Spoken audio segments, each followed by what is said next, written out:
인생의 고통에 대해 불교에서는 모든 고통에는 그 원인이 있다고 가르친다. 고통의 원인을 단순히 욕망과 집착으로만 보는 것은 적절하지 않다. 고통은 여러 조건이 결합하여 발생하는 것이다. 불행이든 행복이든 직접적이고 주된 조건과 간접적이고 부수적인 조건, 내부적 요인과 외부적 환경이 맞물려 나타나는 것이다. 우리가 일상에서 마주하는 갈등과 불안을 단순히 해결하기보다는 그 근본 원인을 제거하여 근본적으로 해결하는 방법을 탐구해야 한다. 마음과 정신의 고통도 신체적인 병을 치료하는 것과 마찬가지로 노력을 해야 한다는 이치이다. 근본을 제거하지 않으면 그 고통은 끊임없이 재발된다. 위대한 철학자 플라톤은 그의 저서 국가론에서 동굴에 대한 우화를 이야기하였다. 플라톤의 동굴 비유는 우리가 현실을 어떻게 인식하는지를 설명하는 중요한 철학적 이야기이다. 지하의 동굴에 살고 있는 사람들을 상상해보자. 빛으로 향한 동굴의 좁은 통로가 입구까지 달하고 있다. 사람들은 어릴 적부터 손과 발, 목이 속박되고 있어 움직이지도 못하고 쭉 동굴의 안쪽을 보면서 되돌아보는 것도 할 수 없다. 입구의 아득한 위쪽에 불이 불타고 있고 사람들을 뒤로부터 비추고 있다. 그들이 볼 수 있는 것은 동굴 벽에 비친 사물의 그림자들 뿐이었다. 이 그림자들은 동굴 뒤쪽에서 불빛을 비추기 때문에 생겨난 것이다. 동굴 속 사람들은 평생 동안 이 그림자들만을 보며 자라왔기 때문에 이 그림자들이 세상의 전부라고 생각하게 된다. 어느 날 그들 중 한 사람이 묶인 줄을 풀고 동굴 밖으로 나가게 된다. 처음에는 눈이 너무 부셔 아무것도 볼 수 없었지만 시간이 지나면서 서서히 진짜 세상을 보게 된다. 그는 밝은 태양, 푸른 하늘, 나무, 꽃, 사람들을 보며 동굴 속에서 봤던 그림자들이 실제 사물의 그림자에 불과했다는 것을 깨닫게 된다. 그는 이 놀라운 발견을 다른 동굴 속 사람들과 나누고 싶어 다시 동굴로 돌아간다. 그는 동굴 속 사람들에게 밖에는 훨씬 더 멋진 진짜 세상이 있다. 우리가 봐왔던 그림자들은 진짜가 아니다라고 말하지만 동굴 속 사람들은 그를 믿지 않는다. 오히려 그는 미쳤다고 생각하며 그들의 익숙한 그림자 세계를 떠나려 하지 않는다.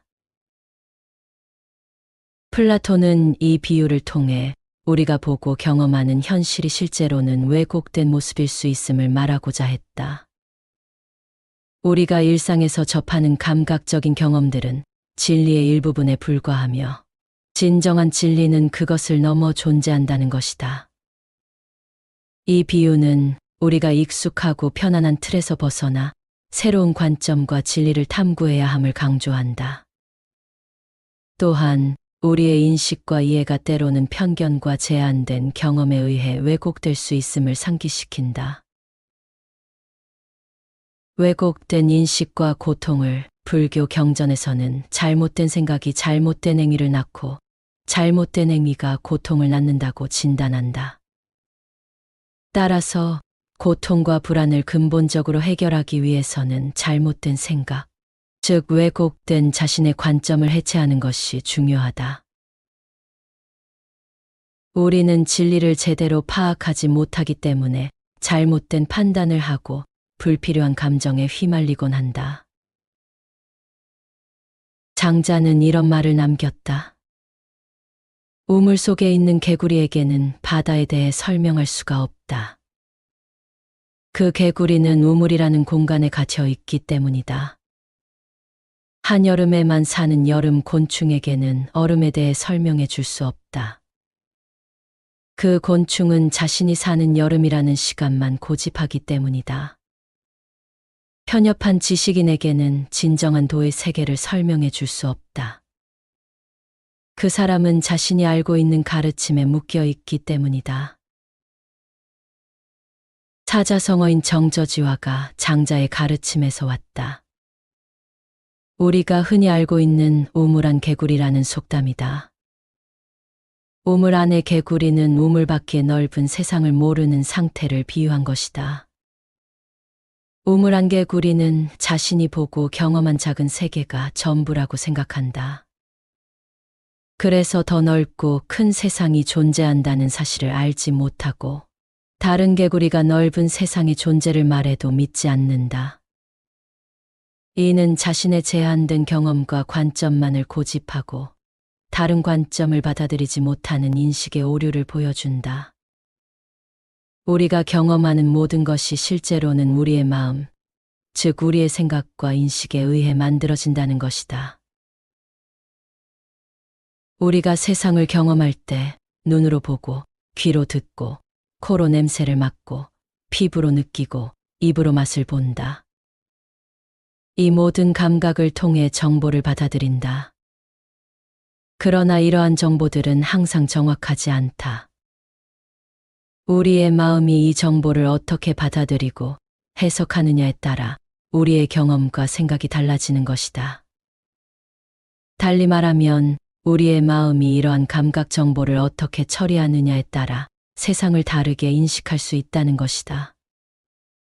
충분히 바르게 살피지 못하면 마음이라는 필터가 사실을 왜곡할 수 있다는 것이다. 길을 걷다가 뱀처럼 생긴 노끈을 본다면 어떤 반응이 일어날까? 처음에는 그 노끈을 보고 깜짝 놀라서 무서워할 것이다. 그러나 다시 보니 그것이 뱀이 아니라 단순한 노끈이었다는 것을 깨달으면 그때서야 비로소 안도할 것이다. 여기서 무서운 감정은 충분히 바르게 살피지 못한 마음이 왜곡된 정보를 일으켜 생긴 것이다. 왜곡된 정보는 흔히 우리가 불안, 두려움, 분노 같은 부정적인 감정을 느끼게 만든다. 대부분의 부정적인 감정은 사실 왜곡된 정보에서 비롯된다. 불교에서는 이러한 왜곡된 정보가 무지, 즉 알지 못함에서 비롯된다고 말한다. 고통을 소멸하고 자유와 평온에 이르기 위해서는 모든 존재를 보는 시각을 교정해야 한다. 우리의 생각, 감정, 습관 등은 모두 만들어진 것이며 본래부터 존재하는 것이 아니다. 우리 주변의 집과 자동차, 법과 제도, 문화 등도 모두 여러 조건이 결합하여 만들어진 것이다. 우리가 누군가를 사랑하거나 미워하는 감정, 화를 잘 내거나 참지 못하는 성격 등도 여러 조건이 결합하여 만들어진 것이다. 이러한 것들이 쉽게 변화하지 않는 이유는 우리가 이를 본성이나 습관으로 여기기 때문이다. 따라서 우리의 불안과 고통을 해체하고 소멸하고 전환을 이루기 위해서는 왜곡된 정보를 바로잡고 왜곡된 자신의 관점을 해체하는 것이 중요하다. 오늘 낭독할 책은 쇼펜하우어 인생 수업 한 번뿐인 삶, 이렇게 살아라이다. 쇼펜하우어의 대표 저서인 소품과 부록, 의지와 표상으로서의 세계 등 다양한 글을 엮어서 현대 시대에 맞게 재해석한 책이다. 쇼펜하우어의 철학을 통해 많은 사람이 자신의 잘못된 관점을 해체하고 자신의 문제를 근본부터 해결하여 내면의 평화를 찾는데 도움을 얻기를 바란다. 삶이 괴로울 땐 일단 쉬어라. 내가 더없이 미워질 때 많은 사람이 하루를 마무리하며 또는 어떤 하나의 커다란 프로젝트를 끝내며 반성하는 시간을 갖곤 한다. 그러면서 반성의 시간을 굳이 갖고 있지 않은 사람들에게는 너는 반성하는 시간을 억지로라도 만들 필요가 있어라고 마치 반성을 어떤 이롭고 효과가 좋은 태도인 것처럼 설파하기까지 한다. 반성은 억지로라도 시간을 만들어서 해야 할 만큼 필수적인 일일까? 반성하고 있다는 것, 지난 시간을 되돌아보며 고개를 가로젓고 있다는 것은 다르게 말하면 스스로를 한심한 사람으로 여기고 있다는 뜻이다. 동시에 남을 미워하고 있다는 뜻이 되기도 할 것이다. 사실 반성은 스스로를 혐오하는 행위에 지나지 않는다. 스스로가 한심하게 여겨질 때 사람들은 이전에 뭔가 잘못한 일이 없었는지를 찾으려고 애쓴다. 그러다 나름대로 잘못이라고 생각하는 것 하나를 찾으면 그것만을 파고들며 무턱대고 자신을 추궁하기만 한다. 하지만 그런 행위에는 지금의 내 기분이나 컨디션을 나아지게 만드는 효과도, 미래의 내가 같은 실수를 반복하지 않을 거라는 약속도 없다.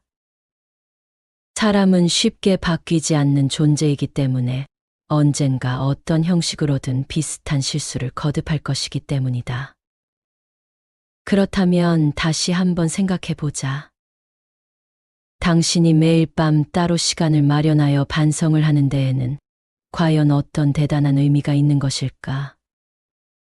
그럴 바에야 생각을 멈추고 일찍 침대에 몸을 누이는 편이 훨씬 낫다. 마음이 지난 시간을 되돌아보고 있다는 것은 어쩌면 심신에 충분한 휴식이 필요하다는 신호일 수도 있다. 지난 시간이 후회된다면 쉬어라. 쉬는 게 최선이다. 괴롭다면 평소보다 더 깊게 쉬는 것이 유일한 방법이다. 그리고 아침 일찍 눈이 떠진다면 그때 새로운 시작을 결심하고 다시 앞으로 나아가기만 하면 된다. 살고 죽는 문제에 구애받지 말아야 한다. 죽음이 두렵다고 말하는 이에게. 옛 대륙의 한 황제는 늙지도 않고 죽지도 않는 삶을 꿈꿨었다. 그래서 전설로만 전해져 내려오던 늙지 않는 약초를 실제로 찾기 위해 온 대륙을 들쑤신 것은 물론이며 현대에선 인체에 아주 치명적인 물질이라고 모두가 인지하고 있는 수은을 섭취하기까지 했다. 소량 섭취 시 일시적으로 피부가 팽팽해지는 효과가 있어 황제는 이를 불로장생약으로 믿어 매일같이 수은을 먹고 몸에 발랐다. 하지만 그 모든 노력은 그의 젊음을 지켜주지도 죽음으로부터 구해주지도 못했다. 황제는 다른 많은 사람이 그렇듯 채 100년도 되지 않는 기간을 살다가 죽음을 맞았다. 너무 멍청한 이야기 같은가? 역시 옛날 사람들은 야만적이며 무식하다는 생각이 드는가? 하지만 젊음을 유지하고 죽음을 몰아내려는 시도는 몇천 년이 흐른 지금까지도 이어져서 신묘한 힘이 담겨 있다는 엉터리 묘약을 사기꾼으로부터 사서 마시는 사람들은 여전히 있다. 살고 죽는 문제는 스스로 선택할 수 있는 문제이며 원한다면 얼마든지 미룰 수 있고 언젠가는 그렇게 되고 말 거라고 사람들은 믿지만 죽음은 태어남과 함께 쌍을 이루어 이 세상을 찾아온 쌍둥이 같은 존재이다. 삶과 죽음은 본질적으로 차이가 없다.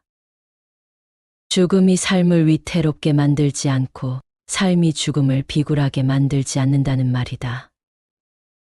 세상의 아주 작은 일부를 자세히 관찰해 보면 곤충이 알을 낳고 겨울잠에 드는 것, 또는 알을 낳고 그곳에 사체로 남아 봄에 태어날 자식들에게 먹이가 되기를 자처하는 것을 볼 수 있다. 혹자는 그 작고 짧은 순환을 아주 가련하게 생각한다. 하지만 그 흐름들은 내일 먹을 음식과 내일 입을 옷, 내일 할 일을 생각하고 미리 준비하는 인간의 삶과 다를 바가 없다. 인간의 삶이라고 해서 곤충과 동물의 삶보다 더 특별하지만은 않다는 것이다. 인간의 삶과 죽음이 특별하지 않다는 것은 고개를 돌려 세상을 둘러보기만 해도 곧바로 알 수 있다. 숭고한 죽음을 맞는 사람도 있기는 있지만 예기치 못한 사고에 의해 죽는 사람도 있고 헛웃음이 나올 정도로 허탈하게 죽는 사람도 있다. 개미가 길을 지나는 사람의 발에 밟혀 죽듯이 거대한 자연의 흐름에 휩쓸려 죽는 줄도 모르고 죽는 사람들이 매년 발생한다. 사람들이 믿는 것처럼 특별한 삶을 타고났다면 과연 누가 그런 죽음을 의도했단 말인가? 뭘 잘못했다고? 그저 죽을 뿐이다. 우리를 둘러싼 거대한 자연은 생명 하나하나의 삶과 죽음이 자신과 그다지 관련 없으며 이전에도 딱히 관심을 가진 적도 없다고 무심하게 말한다. 이제는 받아들일 시간이다. 건강한 삶을 위한 노력은 괜찮을 수 있겠지만 죽음을 조금이라도 미루려고 발악하는 일은 어리석은 일이라는 것을 인정해야 한다. 그런 애꿎은 곳에 열정을 쏟을 바에야 그 무엇보다도 귀한 지금을 최선을 다해 살아내는 것이 여러모로 현명한 길일 것이다. 땅에서 나무로, 나무에서 다시 땅으로 그렇게 나뭇잎이 계절에 따라 순환하듯 우리도 살고 죽는 문제에 구애받지 말아야 한다. 인간에게 해줄 수 있는 말은 이것뿐이다. 지금 내 앞에 있는 것에 익숙해져야 한다. 걱정이 너무 많은 당신이 해야 할 일. 인류의 역사는 늘 공포와 함께 해왔다. 전염병이 새롭게 창궐할 때마다 근방의 사람들은 보이지 않는 죽음의 신이 두려워 집문을 걸어 잠갔고, 자연재해가 자신들을 뒤덮을 때마다 하늘 위에 있는 신이 진노를 멈춰주기를 간절히 바랐다. 금융위기가 덮친 이후엔 다시 위기가 덮쳐올 것을 두려워해 그 어떤 소비와 투자도 마음 놓고 하지 못했다. 자연스러운 현상이다. 인간은 인간이기 이전의 동물이다. 동물의 입장에서 바라보면 걱정을 하고 경계를 하는 것은 당연한 것이다. 자연 속에서 어떤 위험한 동물을 만나거나 목숨이 위험할 수도 있는 새로운 열매를 접했을 때 아무런 경계도 하지 않았던 인간은 다 죽었을 것이다. 지금까지 살아남았다는 것은 경계를 했다는 것이고, 그렇기 때문에 우리에게는 경계하고 걱정하고 의심하는 심리가 내재되어 있을 수밖에 없다. 문제는 오늘날을 살아가는 사람들은 걱정이 필요 이상으로 많다는 점이다. 길을 걷다가도 자동차가 인도 위로 올라오지는 않을까 겁내고, 안전한 공간이어야 할 집에 앉아 있을 때도 건물이 무너질 것을 겁낸다. 하루아침에 사기를 당해서 거지가 되진 않을까 두려워하며 소행성에 충돌하여 다시 빙하기가 시작되진 않을지, 나라가 망해 화폐가 종이장이 되진 않을지와 같은 터무니없는 것마저도 진심으로 걱정하는 것이다. 물론 아주 잠시나마 두려움이 사라지고 마음이 안정될 수는 있다. 하지만 그들은 걱정 반대편에 걱정만큼이나 높게 쌓아둔 욕망과 욕구 때문에 더 많은 걱정을 만들어내기 시작한다. 그런 사람들은 마음이 너무 시끄럽다. 단 한시라도 마음 놓고 지금을 만끽하거나 지금에 충실하지 못하고 신경쇠약에 가까운 상태로 일상을 지낸다. 그러다 보면 충분한 능력과 지식을 갖고 있음에도 그것에 반도 미치지 못하는 성과를 거두게 되고, 그러한 성과는 다시금 그에게 불안과 걱정이 되어 돌아간다. 그야말로 악순환인 것이다. 그런 것들로부터 인생의 평온함을 빼앗기지 않기 위해서 필요한 것은 두 가지다. 하나는 아직 일어나지 않은 일을 미리 걱정하지 않는 것이다. 지금 내 앞에 있는 것에 익숙해져야만 한다. 아주 멀리 있거나 일어날 확률이 희박한 것까지 걱정하기엔 마음의 여력이 턱없이 모자라며 생각하는 방식을 뿌리부터 바꿔야만 여생을 조금이나마 더 편안하게 지낼 수 있음을 인정해야 한다. 또 상상력을 필요 이상으로 좋은 쪽에만 발휘하는 것 역시 좋지 않다. 오늘에야말로 복권에 당첨된다면, 이 종목에 투자해서 막대한 수익을 낸다면과 같이 기약도 없는 호재에 기뻐하고 그 상황에서 누릴 것들마저도 미리 생각해 두는 시기다. 그들은 그렇게 시도 때도 없이 공중누각을 지어 기대하고 실망하기를 반복한다. 그러한 헛된 기대는 내 마음을 깎아먹는 주범이다. 기대를 쌓아 올리자마자 한숨을 쉬며 그를 다시 무너뜨릴 때마다 너무도 비싼 대가를 치르기 때문이다. 그러므로 우리는 나중에 정말로 일어날지 확실하지도 않은 것에 대해 기대하지도 말고 나중에 일어날 수도 있는 재난을 미리 떠올리며 마음을 괴롭히지도 않아야 한다. 차라리 이것들이 완전히 일어날 가능성이 없거나 아니면 아주 터무니없는 것이라고 생각하는 편이 더 나을 것이다. 행복하기 위해 행복을 제거하라. 행복 지우기. 누구나 어떻게 살 것인가에 골몰한다. 그래서 자기만의 목표를 설정해 두고 그에 따라 움직인다. 그러한 목표들은 멀리서 보면 다 비슷해 보인다. 이를테면 잘 먹고 잘 벌기, 잘 자고 건강하기와 같은 것들. 하지만 비슷해 보이는 목표더라도 목표 설정의 방식에 따라 그 목표들은 내 마음에 크게 작용한다. 이를테면 뭔가를 얻기보다는 뭔가를 제거하는 쪽으로 방향을 잡는 것이다. 돈을 많이 벌어 부자가 되겠다는 생각을 버리고 가난만은 피하겠다는 생각을 해보자. 건강하겠다는 생각 대신 아프지 않겠다는 생각을 해보자.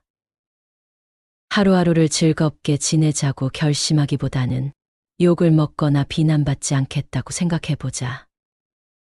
그렇게 머릿속에서 행복이라는 단어 혹은 행복과 친한 단어들을 지워버리는 연습을 해보는 것이다.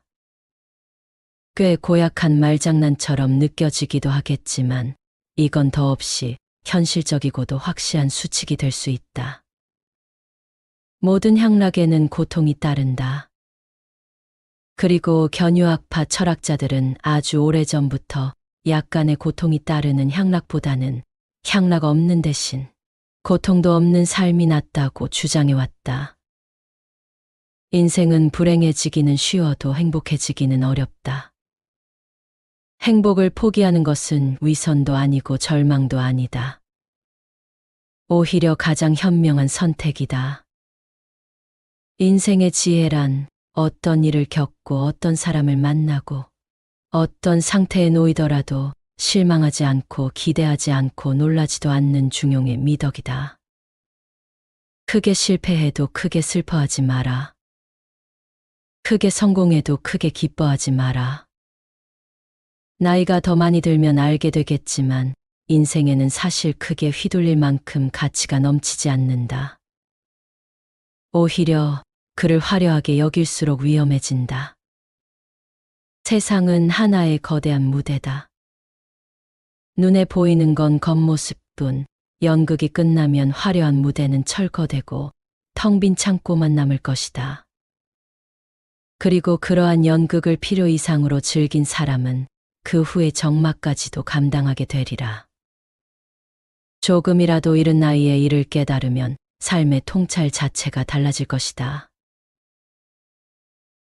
세상에서 가장 어려운 일은 자신을 알아가는 것이다. 나는 너를 잘 알아. 살면서 이런 말을 한 번쯤은 들어봤을 것이다. 어쩌면 내가 누군가에게 그런 말을 뱉었을지도 모른다. 하지만 누군가를 100% 이해한다는 것은 불가능한 일이다. 그렇게 단언할 수 있는 이유는 딱 하나다. 자기 자신도 온전히 이해하지 못하기 때문이다. 자기 자신도 완벽하게 이해하지 못하는 게 인간인데 어떻게 타인을 잘 안다고 말할 수 있겠는가? 바다가 좋다고 말하다가 몇 년 지나면 바다는 시끄럽다면서 산에 오르는 걸 좋아할 수도 있다. 사람 많은 곳은 질색이라던 사람이 군중 속에서 느껴지는 에너지가 좋다며 사람 많은 곳을 찾아다닐 수도 있다. 몸에 열이 많아 여름을 죽도록 괴로워하던 어떤 사람은 체질이 바뀌어 여름을 따뜻하게 느낄 수도 있다. 취향이나 체질처럼 비교적 가벼운 것은 금방 눈치를 챌 수 있겠으나 인간의 본성을 근본적으로 파고 들어가게 되면 이야기가 달라진다. 우리가 자신을 알아가는 여정은 복잡하고 중요하기 때문이다. 그 안에는 단순히 취향, 체질, 성격, 가치관 같은 것뿐만이 아니라 훨씬 더 복잡하고 거대한 자기인식 과정이 숨어 있다. 한 사람이 있다고 가정해 보겠다. 그 사람은 사회적 성공과 재물을 추구하는 것이 행복의 절대적 가치라고 생각한다. 그렇다면 그는 끊임없는 욕망의 순환 속에 놓여 있는 자신을 발견하게 될 것이다. 더 많은 사회적 성공과 재물을 얻었을 때 충족되는 욕망은 일시적인 만족을 가져올 수 있지만 결국 새로운 욕망을 낳는다. 진정한 만족이나 평화를 찾지 못한 채 욕망의 굴레를 벗어나지 못한다. 자기인식 과정은 이러한 굴레를 끊어준다. 한 개인이 자신의 근본적인 욕망을 이해하고 그것이 가져오는 불만족을 인식할 때 비로소 내면의 성장과 변화를 이루어낼 수 있다. 인간의 본성은 근본적인 의지다. 이 의지는 끊임없는 욕망과 불만으로 표현된다.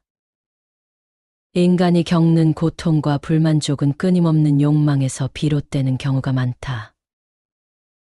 자신을 알아가는 여정은 나의 취향이나 성격을 이해하는 것을 뛰어넘어 인간 본성의 근본적 요소와 마주하는 행위인 것이다. 자기 인식의 여정은 결국 해탈로 이어진다. 자신의 본성과 욕망을 이해함으로써 불필요한 욕망에서 벗어나 진정한 평화에 이르는 것이다. 인식이 없다면 해탈할 수 없다. 원인을 모르기 때문에 문제를 해결할 수 없는 것과 똑같다. 예술 작품을 접했을 때 우리가 해방감과 순수한 인식을 느끼는 것도 그 때문이다. 일상적인 욕망에서 벗어나 순간의 아름다움에 몰입할 수 있게 되는 것이다. 그 순간만큼은 그 어떤 것도 욕망으로 표출된 상태가 아닌 자신의 내면 세계와 마주하며 묵혀두거나 이해하지 못했던 감정들과 마주하는 것이다.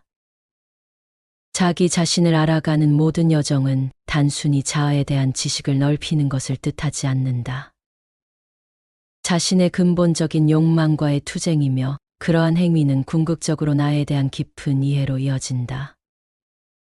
내가 어떤 사람인지, 내 안에 어떤 욕망이 있는지 알아가는 것은 내면의 평화와 해탈을 향해 가는 지름길이다. 불행을 이미 지나간 사건으로 깔끔하게 인정해라. 불행을 극복하는 가장 깔끔한 방법. 세상에는 어쩔 수 없는 우울감이나 예기치 못한 사건에 휘말려 힘들어하는 사람들이 너무도 많다. 또한 직장에서 열심히 일하려다 보니 저지른 실수 때문에 죄책감에 빠져 허우적대기도 한다. 보고서 제출을 잊는다든가 금액과 같은 정보들을 잘못 기입해 회사에 손해를 입혀버리는 바람에 스스로를 쓸모없는 인간이라고 여기며 자책하는 것이다. 그러한 불행들은 사람을 위축시키고 잘할 수 있는 일도 제대로 하지 못하게끔 한다.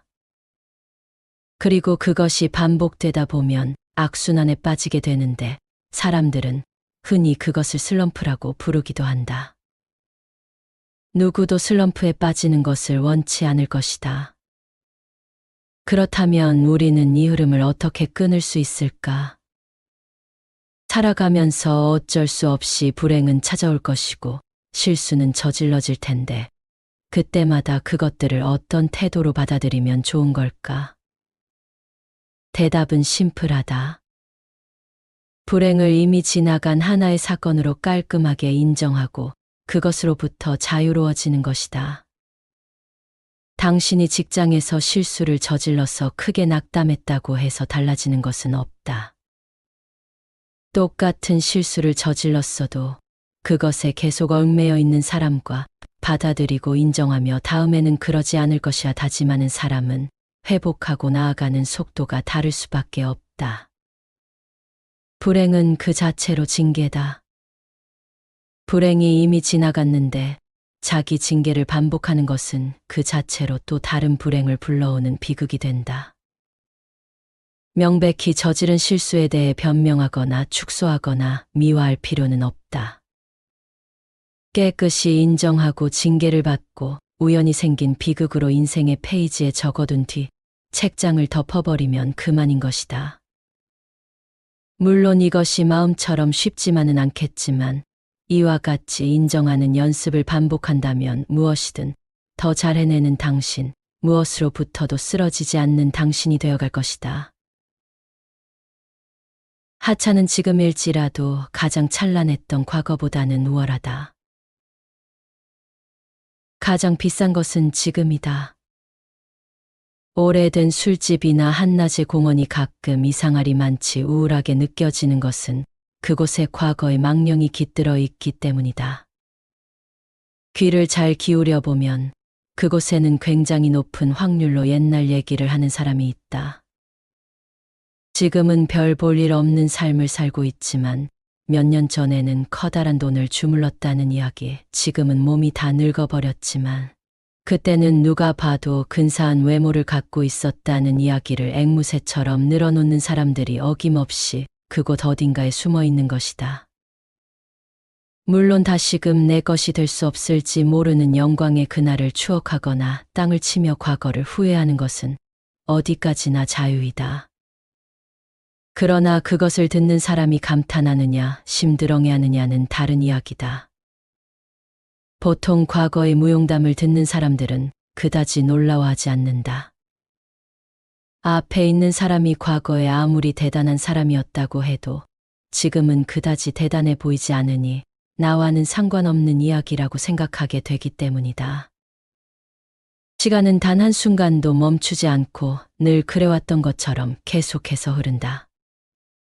그 흐름 속에서 누군가는 흥하기도 하고 망하기도 한다. 새로운 사람을 만나기도 하고 오래된 사람과 헤어지기도 한다. 자라나기도 하고 시들기도 한다. 그렇게 매 순간에 우리는 새로운 상태를 맞이하는 것이다. 지금 존재하는 것은 바로 다음 순간에 이미 존재했던 것이 된다. 존재했던 것이 되었다는 것은 다시는 그 상태로 되돌아갈 수 없다는 뜻이 된다. 그렇기에 아무리 현실에서는 하찮은 현재라도 가장 중요했던 과거보다는 우월한 것이며 현재와 과거의 가치 차이는 없음과 있음의 차이만큼이나 압도적인 것이다. 그러므로 낡은 술집이나 공원에 있는 사람들이 그러한 것처럼 굳이 과거에 얽매일 이유가 절대 없다. 얼마나 과거의 내가 대단한 사람이었든 그것에 도취되어서는 안 되며 과거에 아무리 커다란 잘못을 저지르거나 초라했을지라도 그것을 소중한 현재를 버려가면서까지 비관할 필요는 없다는 말이다. 마찬가지로 다가오지 않은 미래에 대한 불안으로 가장 귀중한 지금을 아무것도 하지 못한 채 과거 속으로 밀어넣고는 후회하고 고통스러워하는 바보가 될 필요도 없다.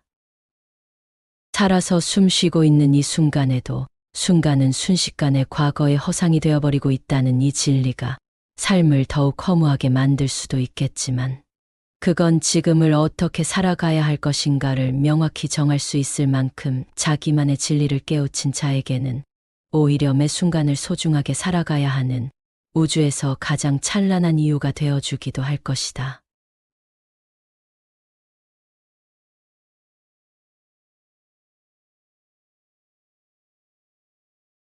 인생의 고통에 대해 불교에서는 모든 고통에는 그 원인이 있다고 가르친다. 고통의 원인을 단순히 욕망과 집착으로만 보는 것은 적절하지 않다. 고통은 여러 조건이 결합하여 발생하는 것이다. 불행이든 행복이든 직접적이고 주된 조건과 간접적이고 부수적인 조건, 내부적 요인과 외부적 환경이 맞물려 나타나는 것이다. 우리가 일상에서 마주하는 갈등과 불안을 단순히 해결하기보다는 그 근본 원인을 제거하여 근본적으로 해결하는 방법을 탐구해야 한다. 마음과 정신의 고통도 신체적인 병을 치료하는 것과 마찬가지로 노력을 해야 한다는 이치이다. 근본을 제거하지 않으면 그 고통은 끊임없이 재발된다. 위대한 철학자 플라톤은 그의 저서 국가론에서 동굴에 대한 우화를 이야기하였다. 플라톤의 동굴 비유는 우리가 현실을 어떻게 인식하는지를 설명하는 중요한 철학적 이야기이다. 지하의 동굴에 살고 있는 사람들을 상상해 보자. 빛으로 향한 동굴의 좁은 통로가 입구까지 달하고 있다. 사람들은 어릴 적부터 손과 발, 목이 속박되고 있어 움직이지도 못하고 쭉 동굴의 안쪽을 보면서 되돌아보는 것도 할 수 없다. 입구의 아득한 위쪽에 불이 불타고 있고 사람들을 뒤로부터 비추고 있다. 그들이 볼 수 있는 것은 동굴 벽에 비친 사물의 그림자들 뿐이었다. 이 그림자들은 동굴 뒤쪽에서 불빛을 비추기 때문에 생겨난 것이다. 동굴 속 사람들은 평생 동안 이 그림자들만을 보며 자라왔기 때문에 이 그림자들이 세상의 전부라고 생각하게 된다. 어느 날 그들 중 한 사람이 묶인 줄을 풀고 동굴 밖으로 나가게 된다. 처음에는 눈이 너무 부셔 아무것도 볼 수 없었지만 시간이 지나면서 서서히 진짜 세상을 보게 된다. 그는 밝은 태양, 푸른 하늘, 나무, 꽃, 사람들을 보며 동굴 속에서 봤던 그림자들이 실제 사물의 그림자에 불과했다는 것을 깨닫게 된다. 그는 이 놀라운 발견을 다른 동굴 속 사람들과 나누고 싶어 다시 동굴로 돌아간다.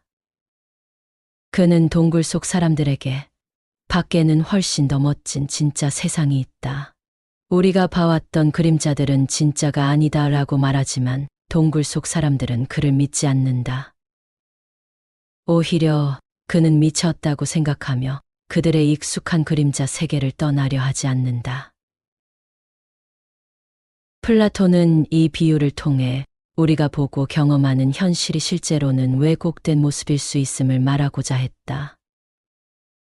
우리가 일상에서 접하는 감각적인 경험들은 진리의 일부분에 불과하며 진정한 진리는 그것을 넘어 존재한다는 것이다. 이 비유는 우리가 익숙하고 편안한 틀에서 벗어나 새로운 관점과 진리를 탐구해야 함을 강조한다.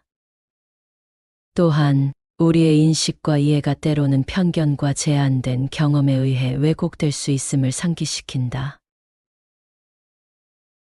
왜곡된 인식과 고통을 불교 경전에서는 잘못된 생각이 잘못된 행위를 낳고 잘못된 행위가 고통을 낳는다고 진단한다. 따라서 고통과 불안을 근본적으로 해결하기 위해서는 잘못된 생각, 즉 왜곡된 자신의 관점을 해체하는 것이 중요하다. 우리는 진리를 제대로 파악하지 못하기 때문에 잘못된 판단을 하고 불필요한 감정에 휘말리곤 한다. 장자는 이런 말을 남겼다. 우물 속에 있는 개구리에게는 바다에 대해 설명할 수가 없다. 그 개구리는 우물이라는 공간에 갇혀 있기 때문이다. 한여름에만 사는 여름 곤충에게는 얼음에 대해 설명해 줄 수 없다. 그 곤충은 자신이 사는 여름이라는 시간만 고집하기 때문이다. 편협한 지식인에게는 진정한 도의 세계를 설명해 줄 수 없다. 그 사람은 자신이 알고 있는 가르침에 묶여 있기 때문이다. 사자성어인 정저지화가 장자의 가르침에서 왔다. 우리가 흔히 알고 있는 우물안 개구리라는 속담이다. 우물 안의 개구리는 우물 밖의 넓은 세상을 모르는 상태를 비유한 것이다. 우물 안 개구리는 자신이 보고 경험한 작은 세계가 전부라고 생각한다. 그래서 더 넓고 큰 세상이 존재한다는 사실을 알지 못하고 다른 개구리가 넓은 세상의 존재를 말해도 믿지 않는다. 이는 자신의 제한된 경험과 관점만을 고집하고 다른 관점을 받아들이지 못하는 인식의 오류를 보여준다. 우리가 경험하는 모든 것이 실제로는 우리의 마음, 즉 우리의 생각과 인식에 의해 만들어진다는 것이다. 우리가 세상을 경험할 때 눈으로 보고, 귀로 듣고, 코로 냄새를 맡고, 피부로 느끼고, 입으로 맛을 본다. 이 모든 감각을 통해 정보를 받아들인다. 그러나 이러한 정보들은 항상 정확하지 않다. 우리의 마음이 이 정보를 어떻게 받아들이고 해석하느냐에 따라 우리의 경험과 생각이 달라지는 것이다. 달리 말하면 우리의 마음이 이러한 감각 정보를 어떻게 처리하느냐에 따라 세상을 다르게 인식할 수 있다는 것이다. 충분히 바르게 살피지 못하면 마음이라는 필터가 사실을 왜곡할 수 있다는 것이다. 길을 걷다가 뱀처럼 생긴 노끈을 본다면 어떤 반응이 일어날까? 처음에는 그 노끈을 보고 깜짝 놀라서 무서워할 것이다.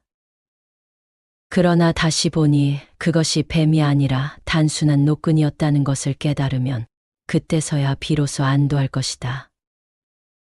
여기서 무서운 감정은 충분히 바르게 살피지 못한 마음이 왜곡된 정보를 일으켜 생긴 것이다. 왜곡된 정보는 흔히 우리가 불안, 두려움, 분노 같은 부정적인 감정을 느끼게 만든다. 대부분의 부정적인 감정은 사실 왜곡된 정보에서 비롯된다. 불교에서는 이러한 왜곡된 정보가 무지, 즉 알지 못함에서 비롯된다고 말한다. 고통을 소멸하고 자유와 평온에 이르기 위해서는 모든 존재를 보는 시각을 교정해야 한다. 우리의 생각, 감정, 습관 등은 모두 만들어진 것이며 본래부터 존재하는 것이 아니다. 우리 주변의 집과 자동차, 법과 제도, 문화 등도 모두 여러 조건이 결합하여 만들어진 것이다. 우리가 누군가를 사랑하거나 미워하는 감정, 화를 잘 내거나 참지 못하는 성격 등도 여러 조건이 결합하여 만들어진 것이다. 이러한 것들이 쉽게 변화하지 않는 이유는 우리가 이를 본성이나 습관으로 여기기 때문이다. 따라서 우리의 불안과 고통을 해체하고 소멸하고 전환을 이루기 위해서는 왜곡된 정보를 바로잡고 왜곡된 자신의 관점을 해체하는 것이 중요하다.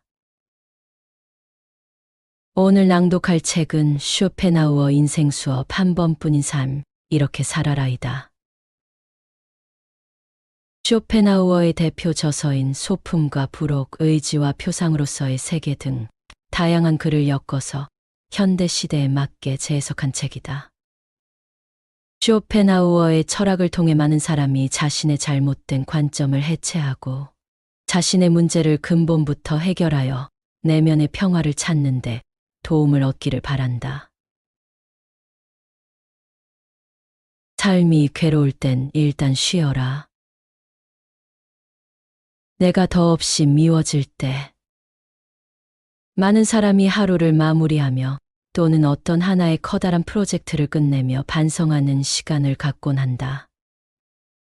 그러면서 반성의 시간을 굳이 갖고 있지 않은 사람들에게는 너는 반성하는 시간을 억지로라도 만들 필요가 있어라고 마치 반성을 어떤 이롭고 효과가 좋은 태도인 것처럼 설파하기까지 한다. 반성은 억지로라도 시간을 만들어서 해야 할 만큼 필수적인 일일까?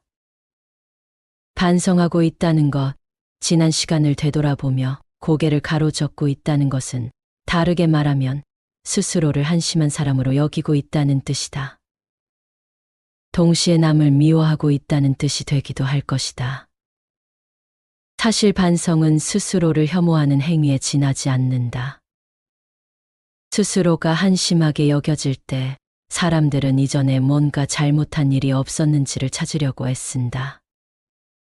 그러다 나름대로 잘못이라고 생각하는 것 하나를 찾으면 그것만을 파고들며 무턱대고 자신을 추궁하기만 한다. 하지만 그런 행위에는 지금의 내 기분이나 컨디션을 나아지게 만드는 효과도, 미래의 내가 같은 실수를 반복하지 않을 거라는 약속도 없다. 사람은 쉽게 바뀌지 않는 존재이기 때문에 언젠가 어떤 형식으로든 비슷한 실수를 거듭할 것이기 때문이다. 그렇다면 다시 한번 생각해 보자. 당신이 매일 밤 따로 시간을 마련하여 반성을 하는 데에는 과연 어떤 대단한 의미가 있는 것일까? 그럴 바에야 생각을 멈추고 일찍 침대에 몸을 누이는 편이 훨씬 낫다. 마음이 지난 시간을 되돌아보고 있다는 것은 어쩌면 심신에 충분한 휴식이 필요하다는 신호일 수도 있다. 지난 시간이 후회된다면 쉬어라. 쉬는 게 최선이다. 괴롭다면 평소보다 더 깊게 쉬는 것이 유일한 방법이다. 그리고 아침 일찍 눈이 떠진다면 그때 새로운 시작을 결심하고 다시 앞으로 나아가기만 하면 된다. 살고 죽는 문제에 구애받지 말아야 한다. 죽음이 두렵다고 말하는 이에게 옛 대륙의 한 황제는 늙지도 않고 죽지도 않는 삶을 꿈꿨었다. 그래서 전설로만 전해져 내려오던 늙지 않는 약초를 실제로 찾기 위해 온 대륙을 들쑤신 것은 물론이며 현대에선 인체에 아주 치명적인 물질이라고 모두가 인지하고 있는 수은을 섭취하기까지 했다. 소량 섭취 시 일시적으로 피부가 팽팽해지는 효과가 있어 황제는 이를 불로장생약으로 믿어 매일같이 수은을 먹고 몸에 발랐다. 하지만 그 모든 노력은 그의 젊음을 지켜주지도 죽음으로부터 구해주지도 못했다. 황제는 다른 많은 사람이 그렇듯 채 100년도 되지 않는 기간을 살다가 죽음을 맞았다. 너무 멍청한 이야기 같은가? 역시 옛날 사람들은 야만적이며 무식하다는 생각이 드는가? 하지만 젊음을 유지하고 죽음을 몰아내려는 시도는 몇천 년이 흐른 지금까지도 이어져서 신묘한 힘이 담겨 있다는 엉터리 묘약을 사기꾼으로부터 사서 마시는 사람들은 여전히 있다. 살고 죽는 문제는 스스로 선택할 수 있는 문제이며 원한다면 얼마든지 미룰 수 있고 언젠가는 그렇게 되고 말 거라고 사람들은 믿지만 죽음은 태어남과 함께 쌍을 이루어 이 세상을 찾아온 쌍둥이 같은 존재이다. 삶과 죽음은 본질적으로 차이가 없다. 죽음이 삶을 위태롭게 만들지 않고 삶이 죽음을 비굴하게 만들지 않는다는 말이다. 세상의 아주 작은 일부를 자세히 관찰해 보면 곤충이 알을 낳고 겨울잠에 드는 것 또는 알을 낳고 그곳에 사체로 남아 봄에 태어날 자식들에게 먹이가 되기를 자처하는 것을 볼 수 있다. 혹자는 그 작고 짧은 순환을 아주 가련하게 생각한다. 하지만 그 흐름들은 내일 먹을 음식과 내일 입을 옷, 내일 할 일을 생각하고 미리 준비하는 인간의 삶과 다를 바가 없다. 인간의 삶이라고 해서 곤충과 동물의 삶보다 더 특별하지만은 않다는 것이다. 인간의 삶과 죽음이 특별하지 않다는 것은 고개를 돌려 세상을 둘러보기만 해도 곧바로 알 수 있다. 숭고한 죽음을 맞는 사람도 있기는 있지만 예기치 못한 사고에 의해 죽는 사람도 있고 헛웃음이 나올 정도로 허탈하게 죽는 사람도 있다. 개미가 길을 지나는 사람의 발에 밟혀 죽듯이 거대한 자연의 흐름에 휩쓸려 죽는 줄도 모르고 죽는 사람들이 매년 발생한다. 사람들이 믿는 것처럼 특별한 삶을 타고났다면 과연 누가 그런 죽음을 의도했단 말인가? 뭘 잘못했다고? 그저 죽을 뿐이다. 우리를 둘러싼 거대한 자연은 생명 하나하나의 삶과 죽음이 자신과 그다지 관련 없으며 이전에도 딱히 관심을 가진 적도 없다고 무심하게 말한다. 이제는 받아들일 시간이다. 건강한 삶을 위한 노력은 괜찮을 수 있겠지만 죽음을 조금이라도 미루려고 발악하는 일은 어리석은 일이라는 것을 인정해야 한다. 그런 애꿎은 곳에 열정을 쏟을 바에야 그 무엇보다도 귀한 지금을 최선을 다해 살아내는 것이 여러모로 현명한 길일 것이다.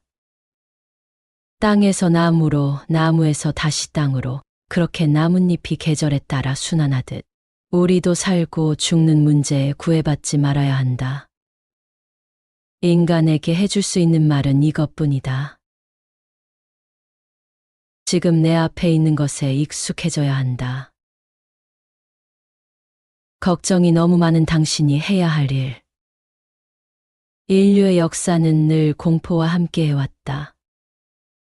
전염병이 새롭게 창궐할 때마다 근방의 사람들은 보이지 않는 죽음의 신이 두려워 집문을 걸어 잠갔고 자연재해가 자신들을 뒤덮을 때마다 하늘 위에 있는 신이 진노를 멈춰주기를 간절히 바랐다. 금융위기가 덮친 이후엔 다시 위기가 덮쳐올 것을 두려워해 그 어떤 소비와 투자도 마음 놓고 하지 못했다. 자연스러운 현상이다. 인간은 인간이기 이전의 동물이다. 동물의 입장에서 바라보면 걱정을 하고 경계를 하는 것은 당연한 것이다. 자연 속에서 어떤 위험한 동물을 만나거나 목숨이 위험할 수도 있는 새로운 열매를 접했을 때 아무런 경계도 하지 않았던 인간은 다 죽었을 것이다. 지금까지 살아남았다는 것은 경계를 했다는 것이고, 그렇기 때문에 우리에게는 경계하고 걱정하고 의심하는 심리가 내재되어 있을 수밖에 없다. 문제는 오늘날을 살아가는 사람들은 걱정이 필요 이상으로 많다는 점이다. 길을 걷다가도 자동차가 인도 위로 올라오지는 않을까 겁내고, 안전한 공간이어야 할 집에 앉아 있을 때도 건물이 무너질 것을 겁낸다. 하루아침에 사기를 당해서 거지가 되진 않을까 두려워하며 소행성에 충돌하여 다시 빙하기가 시작되진 않을지, 나라가 망해 화폐가 종이장이 되진 않을지와 같은 터무니없는 것마저도 진심으로 걱정하는 것이다. 물론 아주 잠시나마 두려움이 사라지고 마음이 안정될 수는 있다. 하지만 그들은 걱정 반대편에 걱정만큼이나 높게 쌓아둔 욕망과 욕구 때문에 더 많은 걱정을 만들어내기 시작한다. 그런 사람들은 마음이 너무 시끄럽다. 단 한시라도 마음 놓고 지금을 만끽하거나 지금에 충실하지 못하고 신경쇠약에 가까운 상태로 일상을 지낸다. 그러다 보면 충분한 능력과 지식을 갖고 있음에도 그것에 반도 미치지 못하는 성과를 거두게 되고, 그러한 성과는 다시금 그에게 불안과 걱정이 되어 돌아간다. 그야말로 악순환인 것이다. 그런 것들로부터 인생의 평온함을 빼앗기지 않기 위해서 필요한 것은 두 가지다. 하나는 아직 일어나지 않은 일을 미리 걱정하지 않는 것이다. 지금 내 앞에 있는 것에 익숙해져야만 한다. 아주 멀리 있거나 일어날 확률이 희박한 것까지 걱정하기엔 마음의 여력이 턱없이 모자라며 생각하는 방식을 뿌리부터 바꿔야만 여생을 조금이나마 더 편안하게 지낼 수 있음을 인정해야 한다. 또 상상력을 필요 이상으로 좋은 쪽에만 발휘하는 것 역시 좋지 않다. 오늘에야말로 복권에 당첨된다면, 이 종목에 투자해서 막대한 수익을 낸다면과 같이 기약도 없는 호재에 기뻐하고 그 상황에서 누릴 것들마저도 미리 생각해 두는 시기다. 그들은 그렇게 시도 때도 없이 공중누각을 지어 기대하고 실망하기를 반복한다. 그러한 헛된 기대는 내 마음을 깎아먹는 주범이다. 기대를 쌓아 올리자마자 한숨을 쉬며 그를 다시 무너뜨릴 때마다 너무도 비싼 대가를 치르기 때문이다. 그러므로 우리는 나중에 정말로 일어날지 확실하지도 않은 것에 대해 기대하지도 말고, 나중에 일어날 수도 있는 재난을 미리 떠올리며 마음을 괴롭히지도 않아야 한다. 차라리 이것들이 완전히 일어날 가능성이 없거나 아니면 아주 터무니없는 것이라고 생각하는 편이 더 나을 것이다. 행복하기 위해 행복을 제거하라. 행복 지우기. 누구나 어떻게 살 것인가에 골몰한다. 그래서 자기만의 목표를 설정해 두고 그에 따라 움직인다. 그러한 목표들은 멀리서 보면 다 비슷해 보인다. 이를테면 잘 먹고 잘 벌기, 잘 자고 건강하기와 같은 것들. 하지만 비슷해 보이는 목표더라도 목표 설정의 방식에 따라 그 목표들은 내 마음에 크게 작용한다. 이를테면 뭔가를 얻기보다는 뭔가를 제거하는 쪽으로 방향을 잡는 것이다. 돈을 많이 벌어 부자가 되겠다는 생각을 버리고 가난만은 피하겠다는 생각을 해보자. 건강하겠다는 생각 대신 아프지 않겠다는 생각을 해보자. 하루하루를 즐겁게 지내자고 결심하기보다는 욕을 먹거나 비난받지 않겠다고 생각해보자. 그렇게 머릿속에서 행복이라는 단어 혹은 행복과 친한 단어들을 지워버리는 연습을 해보는 것이다.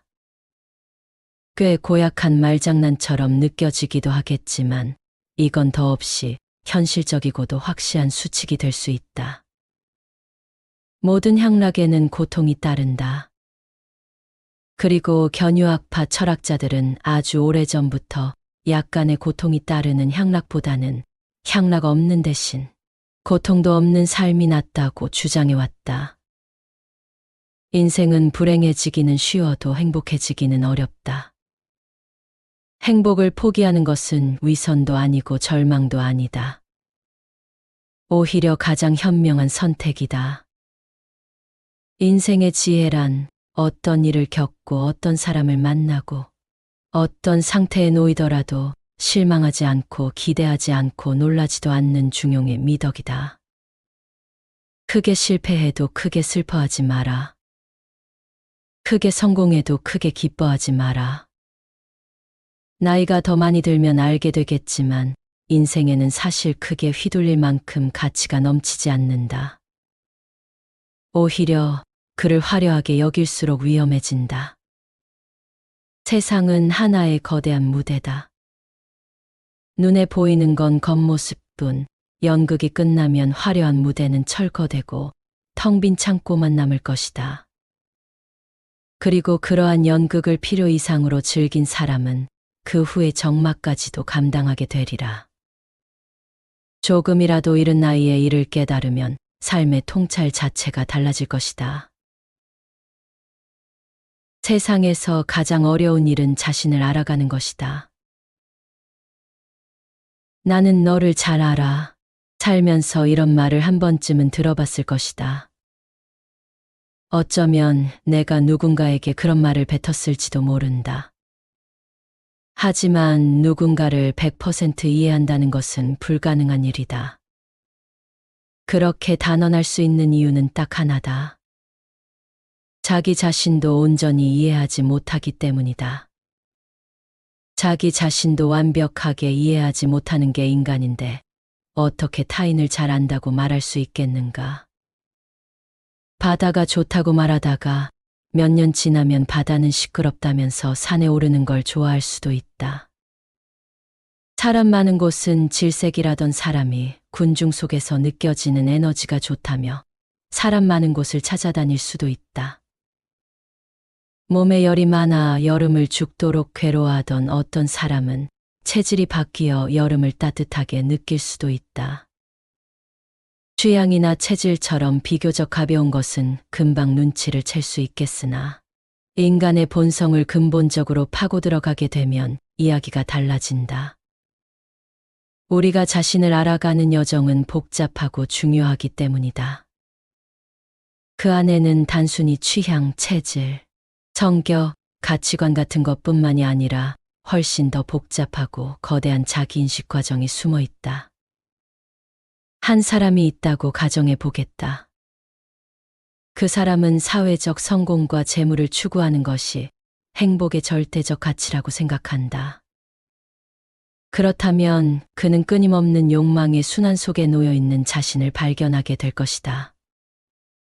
더 많은 사회적 성공과 재물을 얻었을 때 충족되는 욕망은 일시적인 만족을 가져올 수 있지만 결국 새로운 욕망을 낳는다. 진정한 만족이나 평화를 찾지 못한 채 욕망의 굴레를 벗어나지 못한다. 자기인식 과정은 이러한 굴레를 끊어준다. 한 개인이 자신의 근본적인 욕망을 이해하고 그것이 가져오는 불만족을 인식할 때 비로소 내면의 성장과 변화를 이루어낼 수 있다. 인간의 본성은 근본적인 의지다. 이 의지는 끊임없는 욕망과 불만으로 표현된다. 인간이 겪는 고통과 불만족은 끊임없는 욕망에서 비롯되는 경우가 많다. 자신을 알아가는 여정은 나의 취향이나 성격을 이해하는 것을 뛰어넘어 인간 본성의 근본적 요소와 마주하는 행위인 것이다. 자기 인식의 여정은 결국 해탈로 이어진다. 자신의 본성과 욕망을 이해함으로써 불필요한 욕망에서 벗어나 진정한 평화에 이르는 것이다. 인식이 없다면 해탈할 수 없다. 원인을 모르기 때문에 문제를 해결할 수 없는 것과 똑같다. 예술 작품을 접했을 때 우리가 해방감과 순수한 인식을 느끼는 것도 그 때문이다. 일상적인 욕망에서 벗어나 순간의 아름다움에 몰입할 수 있게 되는 것이다. 그 순간만큼은 그 어떤 것도 욕망으로 표출된 상태가 아닌 자신의 내면 세계와 마주하며 묵혀두거나 이해하지 못했던 감정들과 마주하는 것이다. 자기 자신을 알아가는 모든 여정은 단순히 자아에 대한 지식을 넓히는 것을 뜻하지 않는다. 자신의 근본적인 욕망과의 투쟁이며 그러한 행위는 궁극적으로 나에 대한 깊은 이해로 이어진다. 내가 어떤 사람인지, 내 안에 어떤 욕망이 있는지 알아가는 것은 내면의 평화와 해탈을 향해 가는 지름길이다. 불행을 이미 지나간 사건으로 깔끔하게 인정해라. 불행을 극복하는 가장 깔끔한 방법. 세상에는 어쩔 수 없는 우울감이나 예기치 못한 사건에 휘말려 힘들어하는 사람들이 너무도 많다. 또한 직장에서 열심히 일하려다 보니 저지른 실수 때문에 죄책감에 빠져 허우적대기도 한다.